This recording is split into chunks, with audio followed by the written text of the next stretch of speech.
Welcome, listeners, to the Light of the Spirit podcast. My name is Jonathan Mahoney, and I'm here today with Abbot George Burke, Swami Nirmalananda Giri. How are you today, Abbot George?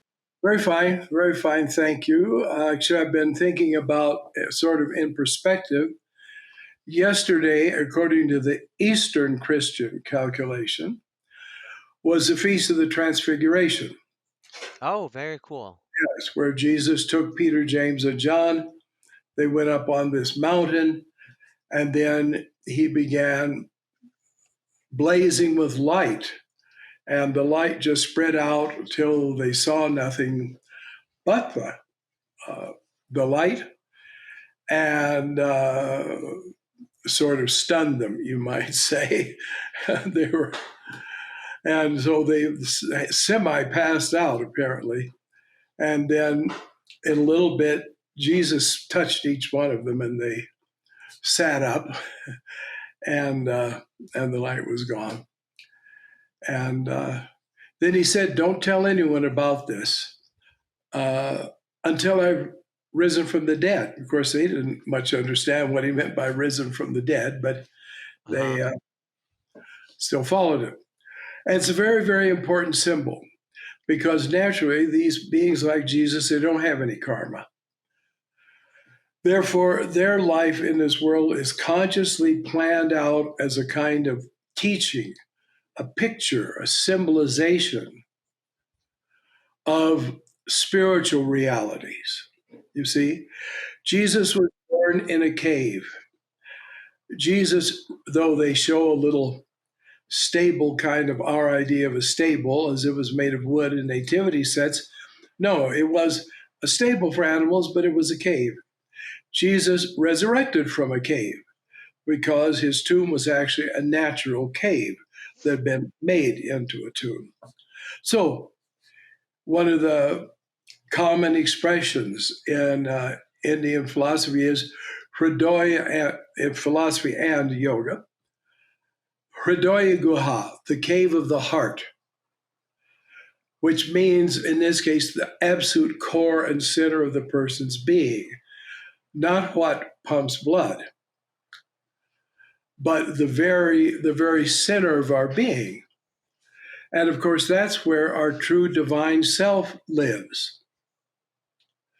So obviously, any true spiritual birth that takes place in us has to be the appearance, the realization of our pure spirit, of our Atma, our Jiva, our true self. Okay. And so does then resurrection. First, the inner being becomes stirred up and becomes awakened and sort of looks around and wonders, where am I?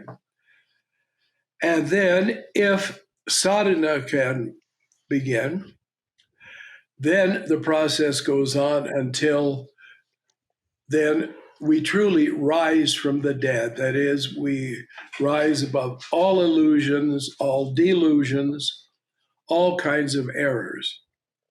And this is a very important symbol. So, this is also a symbol. He went up by himself into this mountain. That's elevation of consciousness. With these three, there were 9 others he didn't take with him.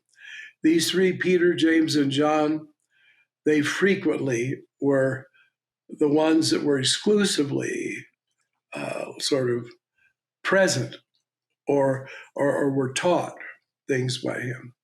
Mm-hmm. When he had the agony in the garden, they were with him. The other disciples were not. So this is a symbol of self-realization, of the manifestation of the self. So it starts out saying that his clothing became brilliantly bright like sunlight on snow. Oh, You know, wow. not just a simple white, but that glistening type of intense light. Mm-hmm. Now, what it wasn't his clothes. It was that the light that was in him all the time came out and appeared and was made manifest, even beyond his physical body.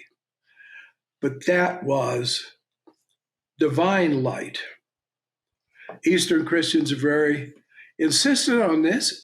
Interesting enough, Richard Rolle, perhaps the greatest mystic England ever produced, who was a great, actually a hermit saint, he said that the light of the Transfiguration was the light of God.